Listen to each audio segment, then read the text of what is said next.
গল্পের শুরুতেই আমরা ফুলার নামের একটা বয়স্ক লোককে দেখতে পাই, যে বিলিয়নার ডলার কোম্পানির মালিক। ফুলারের একটা বিখ্যাত আবিষ্কার হলো ভার্চুয়াল রিয়েলিটি মেশিন। আর এই ভার্চুয়াল রিয়েলিটি মেশিনটা একটা কাল্পনিক দুনিয়া। তবে এখানে সব জিনিসপত্র এমনভাবে কোড করা হয় যে সেগুলোকে পুরোপুরি বাস্তব বলেই মনে হয়। আর এই কাল্পনিক দুনিয়াটা কিন্তু 1937 সালের আমেরিকার লস অ্যাঞ্জেলাস শহরের আদলে তৈরি করা হয়েছিল। আর এরপরে আমরা ফুলারকে তার হাঁটুর বয়স একটা সুন্দরী মেয়ের সঙ্গে অন্তরঙ্গ অবস্থায় দেখতে পাই। আর একটু মনের স্বাদ মিটিয়ে এরপর সে বসে পড়ে চিঠি লিখতে।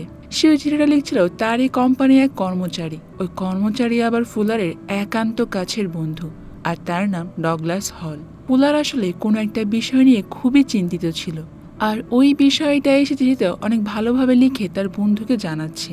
ওই চিঠিটা এরপর সে হোটেলের এক বারটেন্ডার, যার নাম অ্যাস্টন, তাকে দিয়ে বলে যে তুমি এটা যে করেই হোক আমার বন্ধু ডগলাস হলের কাছে পৌঁছে দেবে। এটা কিন্তু খুবই গুরুত্বপূর্ণ, তাই কোনোভাবে যেন তোমার ভুল না হয়। এরপর অ্যাস্টন ওই চিঠিটা নিয়ে বলে যে স্যার, একবার পেছন দিকে তাকান, সুন্দরী রমণী আপনার জন্য অপেক্ষা করছে। আজকে রাতে আপনাকে তার জন্য বুকিং দেব নাকি? তখন ফুলার পেছন দিকে তাকায়, কিন্তু অ্যাস্টনকে কিছু না বলেই তখন এই বার থেকে বেরিয়ে যায় আর সোজা বাড়িতে এসে তার স্ত্রীর পাশেই ঘুমিয়ে পড়ে। তবে ঠিক সেই সময় আমরা ফুলারের চোখে একটা নীল রঙের আলো জ্বলতে দেখি। আর এখান থেকে আমরা জানতে পারি যে ফুলার আসলে আসল দুনিয়াতে ছিলই না। সে তার তৈরি করা 1937 সালে লস অ্যাঞ্জেলাসের কাল্পনিক দুনিয়াতে অন্য একজনের শরীরে ছিল। আসলে ফুলার যে কাল্পনিক দুনিয়াটা বানিয়েছিল ওখানে কিন্তু মানুষগুলো সব কাল্পনিক ছিল, তবে মানুষগুলোকে কিন্তু হুবহু আসল দুনিয়ার মতোই লাগে। আসলে কল্পনায় তো আমরা যা ইচ্ছা তাই ভাবতে পারি, আর ফুলারের তৈরি ভার্চুয়াল মেশিনটা ঠিক সেই কাজই করে। ধরো, কল্পনায় তুমি যেমন ইচ্ছা তেমন একটা ক্যারেক্টার তৈরি করলে, আর বাস্তবে তোমার ব্রেনের সঙ্গে তার ব্রেনটা কানেক্টেড করে দেওয়া হলো, যাতে করে তুমি ওই দুনিয়ার সমস্ত মজাই নিতে পারো। মানে নিজেকে একটা ভিডিও গেমের ক্যারেক্টার হিসেবেই ধরতে পারো এখানে। তবে এখানে কিন্তু একটা মাত্রই পার্থক্য আছে। ওই কাল্পনিক দুনিয়ার মানুষের যে মেমোরিটা থাকে ওটা কিন্তু কিছুক্ষণের জন্য পুরোপুরি মুছে যায়। তো ফুলারের এই ভার্চুয়াল রিয়েলিটি মেশিনটা বানানোর পেছনে আরেকটা মহৎ কারণ ছিল, আর সেটা কি জানো বন্ধুরা? সব সুন্দরী সুন্দরী আর কোচি মেয়েদের সঙ্গে একটু আকর্ষণীয়ভাবে শরীর চর্চা করা। মানে ফুলারের এত বয়স হয়ে গেছে, এখন ওই বুড়ো বয়সে তার স্বাদটা মেটেনি। যাই হোক, তো এই ভার্চুয়াল ওয়ার্ল্ড থেকে বাইরে আসার পর ফুলার সোজা একটা বারে চলে যায়, আর সেখান থেকে হল নামের একটা লোককে ফোন করে। তবে বারে থাকা বারটেন্ডার তখন ফুলারকে লক্ষ্য করছিল, আর ঠিক সেই সময় ফুলারের সঙ্গে কেউ একজন দেখা করতে আসে। তার একটু পরে আমরা দেখতে পাই যে যে লোকটা ফুলারের সঙ্গে দেখা করতে এসেছে তার হাতেই ফুলার নির্মমভাবে তার প্রাণটা হারিয়ে ফেলে। কিন্তু ওই লোকটা ফুলারকে কেন মারলো সেটা আমরা একটু পরেই জানতে পারবো। তো এরপর আমাদেরকে সেই ডগলাস হল নামের ব্যক্তিকে দেখানো হয়, যাকে ফুলার গল্পের শুরুতেই চিঠি লিখেছিল। মাঝরাতে হঠাৎ করে ডগলাসের ঘুম ভেঙে যায় তার ফোনে আসা মেসেজের শব্দে, যার মধ্যে একটা মেসেজ ছিল লস অ্যাঞ্জেলাস পুলিশের ডিটেকটিভ ম্যাকবেনের। আর এরপরই হলকে থানায় ডেকে নেওয়া হয়েছিল। তাই সে যখন রেডি হওয়ার জন্য ওয়াশরুমে আসে তখন দেখতে পায় যে তার বেসিনে 2 ফোঁটা রক্ত, এমনকি সেখানে রক্তমাখা জামা কাপড় রাখা। এটা দেখে তো হল প্রচন্ড পরিমাণ ভয় পেয়ে যায়, কারণ আগের দিন তার সঙ্গে কি ঘটেছে হলের কিছুই মনে নেই। বন্ধুরা, হলের এটা মনে নাই কেন? আর এটাই কিন্তু আমাদের গল্পের আর একটা টুইস্ট। তো এরপরে আমরা হলকে থানায় যেতে দেখি, আর সেখানে গোয়েন্দা ম্যাকবেন হলকে ফুলারের ডেড বডি দেখিয়ে জিজ্ঞাসা করে যে আপনি ফুলারকে কিভাবে চেনেন? হল তখন বলে যে ফুলার আমার বস ছিল, তবে তার সঙ্গে সে আমার অনেক ভালো বন্ধুও ছিল। 6 বছর আমরা একসঙ্গে কাজ করেছি। এটা বলে সে ওখানে একটু ইমোশনাল হয়ে পড়ে। আর এরপর ম্যাকবেন হলের সঙ্গে তাদের অফিসেও যায়, আর অফিস থেকে স্পষ্ট বোঝা যাচ্ছিল যে ফুলার আসলেই অনেক টাকা পয়সার মালিক। ম্যাকবেন তখন তাকে জিজ্ঞাসা করে যে আচ্ছা, তোমরা এখানে কি কাজ করো? উত্তরে হল বলে যে আমরা একটা অত্যাধুনিক মেশিন বানিয়েছি, যেটা এত সহজে আপনার মাথায় ঢুকবে না। এমন সময় আবার ম্যাকবেন লক্ষ্য করে যে একটা মহিলা ফুলারের অফিসে ঘোরাঘুরি করছে। তখন হল এগিয়ে গিয়ে তার পরিচয় জানতে চায়। মেয়েটা বলে যে আমি জেন ফুলার, এই কোম্পানির মালিকের মেয়ে। হল তখন তো পুরোপুরি অবাক হয়ে যায়, কারণ এত বছর তো ফুলার তাকে কখনো বলেনি যে তার একটা মেয়েও আছে। তো জেন তখন বলে যে আমি আসলে প্যারিসে থাকি, পরশুদিনে আমার আসার কথা ছিল বাবার সঙ্গে দেখা করতে, কিন্তু সেটা তো আর হলো না। আমি তো আমার বাবাকে আর দেখতে পেলাম না। এটা বলে কিছুক্ষণ অফিসে ঘোরাঘুরি করে জেন সেখান থেকে বেরিয়ে যায়। আর তখন জেনের সঙ্গে সঙ্গে ম্যাকবেনও অফিস থেকে চলে যায়। এরপরে হল তার সহকর্মী জেসনের সঙ্গে দেখা করে আর তাকে জিজ্ঞাসা করে যে, আচ্ছা তুমি কি কখনো ফুলারের মেয়ের সম্পর্কে কিছু শুনেছ? জেসন বলে যে, কই না তো, ফুলার তো আমাকেও কখনো কিছু বলেনি তার মেয়ের ব্যাপারে। তো এরপর তারা তাদের ওই সিমুলেশন প্রজেক্টটা মানে ভার্চুয়াল ওই মেশিনটা সম্পর্কে নিজেদের মধ্যে একটু আলোচনা করে, কারণ ফুলার তো এখন আর বেঁচে নেই, তাই এই প্রজেক্টের কি অবস্থা হবে তারা ওটা নিয়ে অনেক বেশি চিন্তা করছিল। অন্যদিকে আমরা আবার জেনকে দেখতে পাই। সে তাদের ফ্যামিলি লয়ারের কাছ থেকে জানতে পারে যে ফুলার মারা যাবার আগে তার সব সম্পত্তি হলের নামেই করে দিয়ে গিয়েছে।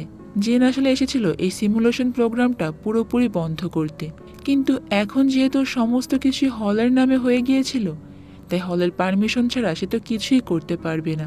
আর এই সম্পত্তির কথা শুনে তো ডিটেকটিভ ম্যাকবেনের সন্দেহ পুরোপুরি গিয়ে পড়ে হলের উপরে, আর তাই তাকে জিজ্ঞাসাবাদ করার জন্য আবার থানায় ডাকা হয়। আর এই ঘটনার সমাধান না হওয়া পর্যন্ত হলকে এই শহর মানে লস অ্যাঞ্জেলাস ছেড়ে যেতে নিষেধ করে।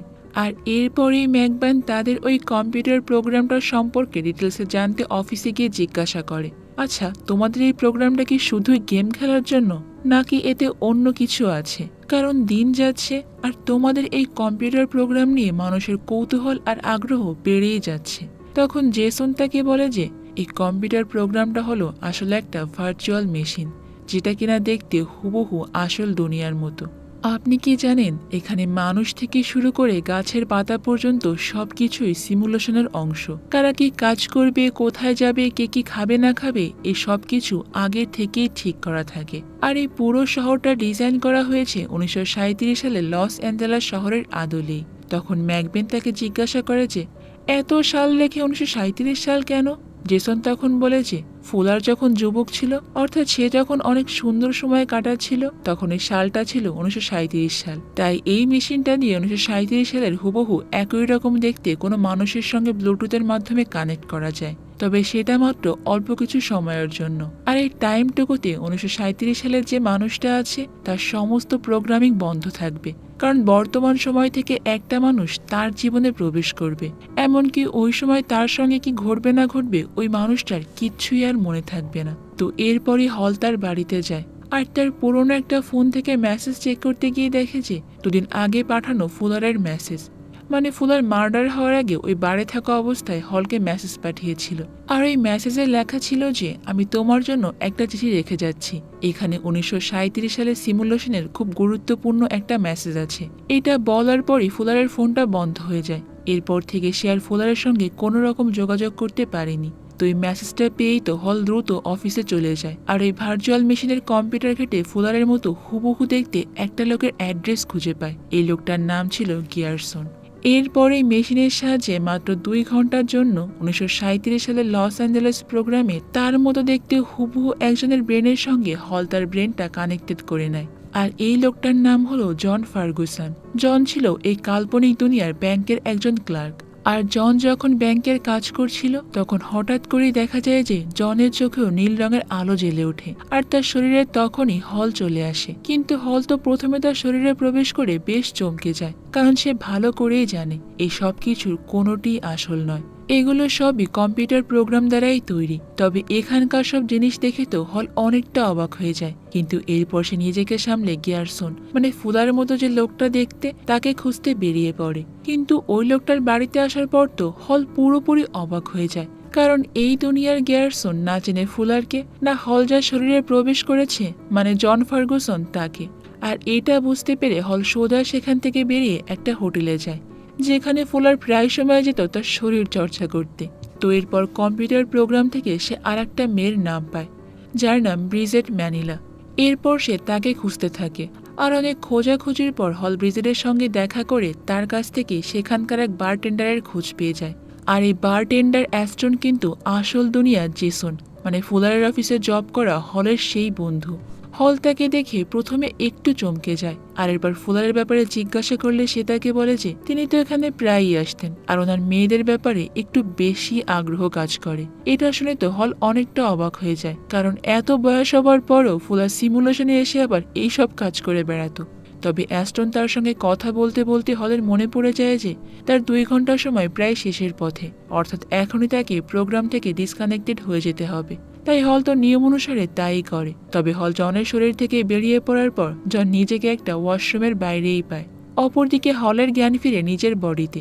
এদিকে জন টের পর প্রথমে গিয়ে ওই অ্যাস্টনের সঙ্গেই কথা বলে।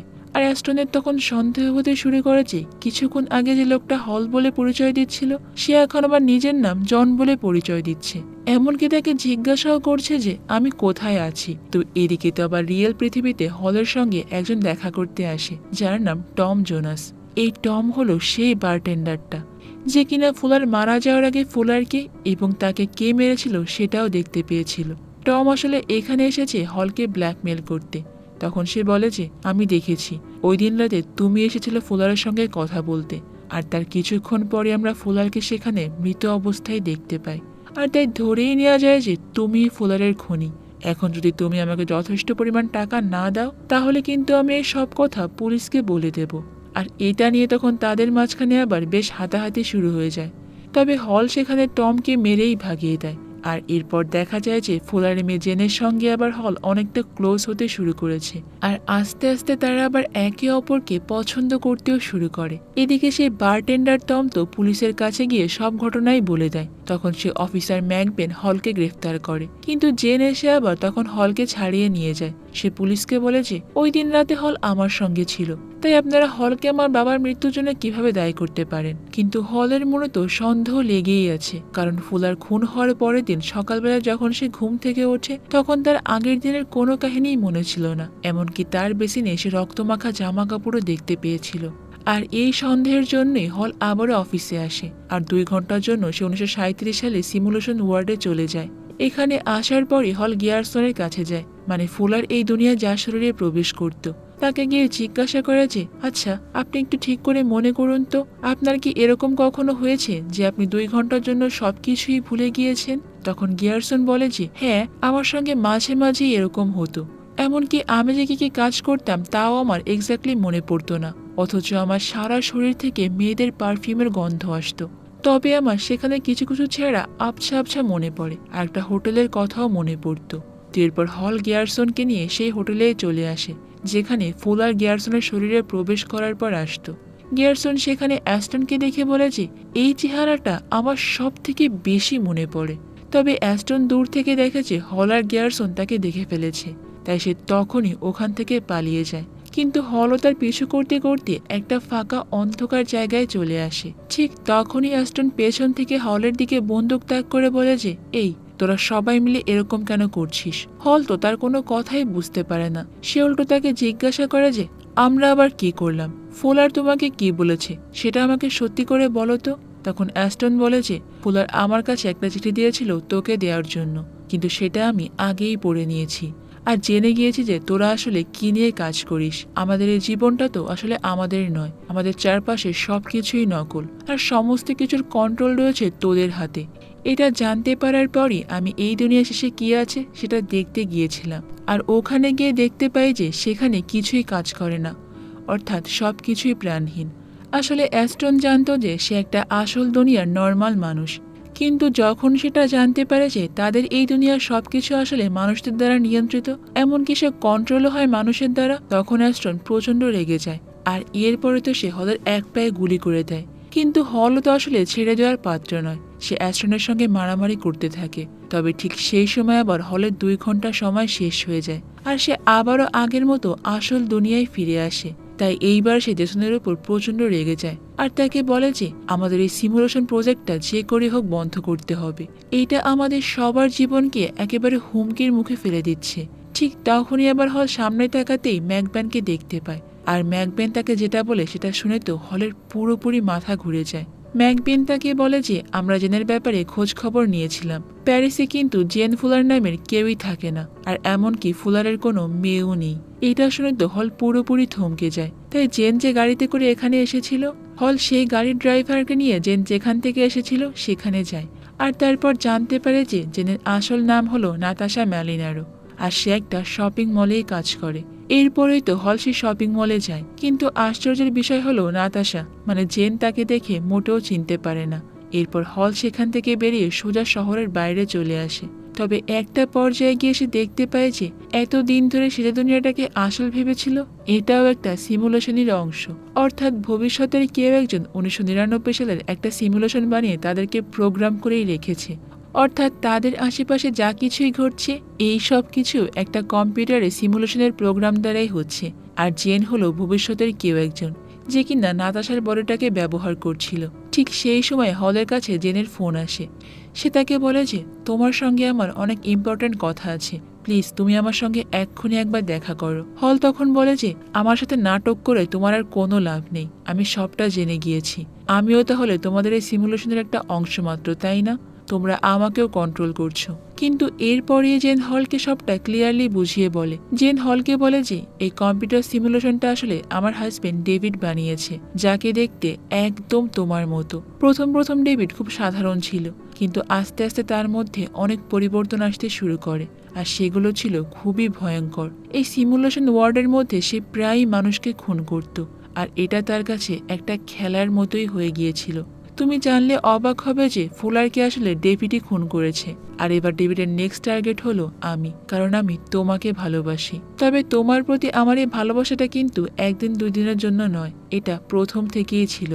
মানে তোমাকে যখন তৈরি করা হচ্ছিল এই সিমুলেশনের জন্য, ওই সময় থেকে আমি তোমাকে অনেক ভালোবাসি। তো অপরদিকে দেখা যায় যে জেসন কৌতূহলবশত ওই মেশিনটা অন করে, আর 1937 সালে সে লস অ্যাঞ্জেলেস শহরের অ্যাস্ট্রনের শরীরে গিয়ে প্রবেশ করে।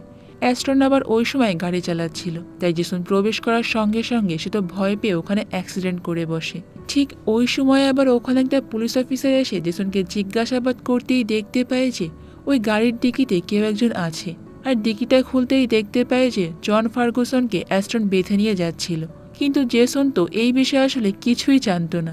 আর এরপর সেখান থেকে পেছাতে গিয়ে হঠাৎ করে একটা গাড়ির সামনে চলে আসে, আর সেখানে ঘটে যায় একটা ভয়াবহ অ্যাক্সিডেন্ট। আর সঙ্গে সঙ্গে তো 1937 সালের অ্যাস্ট্রন 1999 সালেই চলে আসে, কিন্তু সে জেসনকে আর নিয়ে আসতে পারে না, কারণ জেসন ওই সিমুলেশনে মারা গিয়েছিল। তাই ওই মেশিনটা এখন অ্যাস্ট্রনকে 1999 সালে ফিরিয়ে নিয়ে আসে। তবে অ্যাস্ট্রনের সময়ের এতটা আগে এসে তো সে পুরোপুরি থমকে যায়, কারণ এই দুনিয়াটা অনেক আধুনিক মানুষদের, সেখানে সবকিছুই অটোমেটিক আর অনেকটা উন্নত, যা দেখে তো অ্যাস্ট্রন সেখানে অদ্ভুত রকম ব্যবহার করতে থাকে। আর এইগুলো আবার সিসি ক্যামেরায় সেখানে থাকা সিকিউরিটি গার্ড দেখে ফেলে, আর সঙ্গে সঙ্গে হলকে ফোন করে। কিন্তু হল তো এদিকে তখন জেনের সঙ্গে শরীর চর্চায় ব্যস্ত ছিল, তাই সিকিউরিটি গার্ডের কথা শুনে সঙ্গে সঙ্গে হল অফিসে চলে যায়, আর বুঝতে পারে যে জেসনের শরীরে অ্যাস্ট্রন চলে এসেছে। তার মানে জেসন হয়তো এখনো 1937 সালেই আটকে আছে। এরপর হল অ্যাস্ট্রনকে সবকিছুই খুলে বলে যে তোমাদের দুনিয়া অর্থাৎ 1937 সালের সিমুলেশনটা বানানো হয়েছে, ওই সবকিছুই যেমন নকল তেমনি আমাদের দুনিয়াটাও নকল। আমি প্রথমে ভাবতাম আমরা হয়তো বা আসল মানুষ। তুমি শুনলে অবাক হবে যে আমিও কারো না কারো হাতে তৈরি কম্পিউটারের একটা প্রোগ্রাম মাত্র। আশেপাশের এই সবকিছু দেখে তো এতক্ষণে অ্যাস্ট্রন এমনিতেই অবাক হয়েছিল। আর হলের মুখে এইসব কথা শুনে তো সেইবার কিছুই বুঝতে পারছিল না। তবে সে এতটুকু বুঝতে পারে যে এই দুনিয়ার বাইরে যে দুনিয়াটা আছে সেটাই তাহলে আসল দুনিয়া। এরপর হল তাকে বলে যে ফুলার যে সেটা তোমাকে আমাকে দেওয়ার জন্য দিয়েছিল সেটাতে এই সত্যিটাই লেখা ছিল যে 1999 সালে আমরা যে আছি এটাও 1937 সালে লস অ্যাঞ্জেলেস শহরের একটা কাল্পনিক দুনিয়ার মতোই। অ্যাস্ট্রন এরপর হলকে বলে যে আমাকে তোমাদের কম্পিউটারের কাছে নিয়ে চলো। এরপর হল যখন অ্যাস্ট্রনকে নিয়ে কম্পিউটারের কাছে যাবে তখনই লিফটে থাকাকালীন তার চোখে নীল রঙের আলো জ্বেলে ওঠে। অর্থাৎ ডেভিড ভবিষ্যৎ থেকে ওই সময় ভার্চুয়াল মেশিন দিয়ে হলের শরীরেই প্রবেশ করে। আর এবার ডেভিড সেখানে এসে তো অ্যাস্ট্রনকে মেরে ফেলে আর সোজা চলে যায় জেনের কাছে। জেন তো কোনো মতে ডেভিডের কাছ থেকে ছাড়িয়ে সেখান থেকে পালিয়ে যায়, কিন্তু ডেভিডের বন্দুক নিয়ে তার পিছু করতে থাকে। আর সে যখনই জেনকে গুলি করতে যাবে ঠিক সেই সময় একটা গুলি এসে সোজা ডেভিডের বুকে ঢুকে যায়, আর এই গুলিটা করেছিল অফিসার ম্যাকবেন। কারণ অ্যাস্ট্রনের ফোন আসার পর হল যখন অফিসে গিয়েছিল তখন জেন ম্যাকবেনকে ফোন করে সমস্ত ঘটনাই খুলে বলে, কারণ জেন খুব ভালো করেই বুঝতে পেরেছিল ডেভিড কিছুক্ষণের মধ্যেই হলের শরীরে প্রবেশ করবে আর তাকে খুন করে ফেলবে। এরপরে আমাদের গল্প চলে আসে একদম শেষ দৃশ্যে, আর আমরা দেখতে পাই যে হল চোখ খুলে নিজেকে একটা অন্য জায়গায় আবিষ্কার করে। আর এখন সময় হলো 2024 সালের জুন মাস।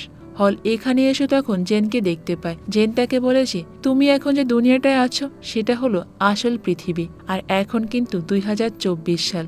এটা বলে জেন হলকে বাইরে নিয়ে আসে, আর দেখা যায় যে সামনে বিশাল সমুদ্র, আর তার চারিদিকে বহুতল বিশিষ্ট সব অত্যাধুনিক বিল্ডিংও। তবে আরও আশ্চর্যের বিষয় হলো হল ওখানে ফুলারের মতো আরও একজন লোককে দেখতে পায়, যে কিনা আবার এই আসল দুনিয়ায় জেনেরই বাবা। আর এখানেই আমাদের আজকের এই মিস্টিরিয়াস মুভির গল্পটা শেষ হয়ে যায়। বন্ধুরা, আজকের গল্পটা একটু পেঁচানো ছিল। আমি চেষ্টা করেছি তোমাদের প্রত্যেকটা কাহিনী অনেক সুন্দর